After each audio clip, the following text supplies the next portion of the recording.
In this video on QuickDraw 3000, I want to highlight a couple of new features available in software release 2.4.2 and newer. We have added the ability in order to set calculation mode and batch size from the run screen. So previously, we would have to transition to the job screen in order to adjust those. In 2.4.2 and later, we can simply set what our batch size is from the run screen.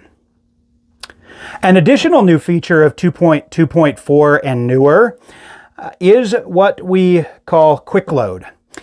So to enable this feature, we'll transition to the recipe selection screen, and in the very top right-hand corner, we'll have a slider switch that we can enable. Below that will be position 1 and position 2 that will appear. What we will do is we will highlight QuickLoad 1, and then we will select the recipe that we want to assign to QuickLoad position 1, and we will push select.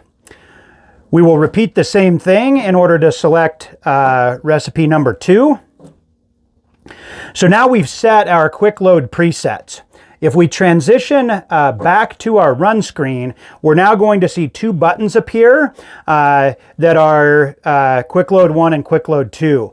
And so we can simply toggle between those two in order to very quickly change between two recipes without having to go to the recipe selection screen and search for the recipe that we want and select it. We can toggle very quickly with the QuickLoad feature.